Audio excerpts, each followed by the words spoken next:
Welcome to summertime.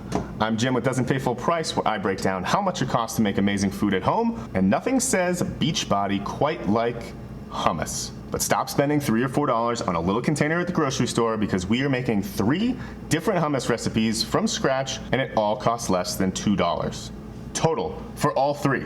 So don't go anywhere. But first, do you see that? It's like right here. That little red button that says subscribe. If you haven't already, please hit that, because I have some really good stuff planned, including a 100 subscriber special. So help me get to 100, and you don't have to worry about having FOMO when all your friends are talking about Doesn't Pay Full Price. So go ahead and click that button, and let's go make some hummus.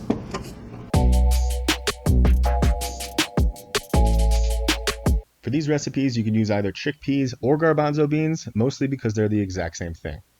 We're gonna start with 1 pound of dried chickpeas, and we're going to soak them overnight in melted ice cubes, but water in any of its liquid forms will do just fine. So let that sit overnight in the fridge. And now it's the next day. You can tell because my shirt's different, and because we soaked these, they're going to cook a lot faster. Gonna need those. Now would be the perfect time to break out that Instant Pot that you got as a gift and you haven't used yet. So add your chickpeas and then enough non-frozen ice cubes so that they're completely submerged. I don't get why people think these things are so intimidating. You just put the lid on, just kind of locks in place like that, and then we'll figure out how to set this to pressure cook for 35 minutes. Yeah, look at that. That's pretty easy. If you don't have an Instant Pot, no worries. Find the biggest pot that you have and flip it upside down, and then use it to hold your computer while you order one. I'll even put a link in the description, because you do not need all that counter space. While the chickpeas are cooking, let's start roasting up some vegetables. So cut a 1-inch knob of ginger, trim the ends off of 3 carrots, and then pay no attention to that jalapeno. I ended up not using it. I don't even know why it's there. Throw it all in a sheet pan, coat with olive oil, and season with kosher salt, a little fresh cracked pepper, and then give them a nice massage, because they deserve it. Then awkwardly throw in a 450-degree oven for about 30 minutes until everything starts to turn brown and nice and caramelized, and just let it all cool while we make our first hummus.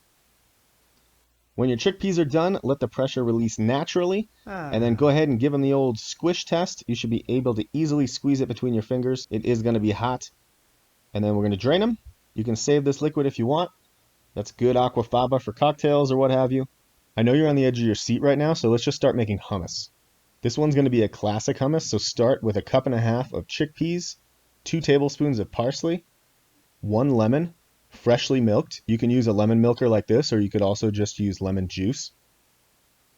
1 tablespoon of tahini, also known as smushed up sesame seeds.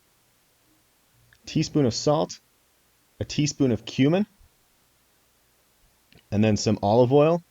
It doesn't have to be smooth olive oil, but I would definitely avoid using chunky olive oil for this. Then let your food processor do the work, because most of the time it's just sitting there doing nothing. If you want it extra smooth, you can add a little bit of water, but it should just fall off a spoon. Finish it with just a little bit more olive oil and a little paprika. Classic hummus, done. For the second hummus, start with another 1.5 cups of chickpeas. Snap cut 2 of your roasted carrots. This is super helpful if you don't have any knives. Add that to the bowl, along with the ginger that you peeled and roasted, the milk of 1 more lemon, more liquid sesame seeds, another teaspoon of salt, and 1.5 teaspoons of sugar. It doesn't have to be in a little potion bottle like this. More of your non-chunky olive oil, and then 1 teaspoon of Ras Al Hanout, which I think is a bad guy from Batman, but if you can't find him, the spice will work fine. Once your food processor has done its job, you will be left with Moroccan carrot ginger hummus. For the last one, we're going to start with deconstructed sesame seeds. Add 1.5 cups of chickpeas, 2 teaspoons of a panang red curry paste, 1 teaspoon of rice wine vinegar, 1/4 cup of freshly milked coconuts, and then put it in your solid to liquid matter transporter, and on the other side you have my favorite, which is a Thai coconut curry hummus. Top it off with shaved coconut and some chopped green onions. All of these go great with sliced cucumbers, radishes, homemade pita, tostadas, or really anything else that you can think of. If you made it this far, no pressure, but maybe think about hitting that subscribe button. Definitely smash that like button for the YouTube algorithm. I'm Jim with Doesn't Pay Full Price. Thank you so much for watching. See you next time.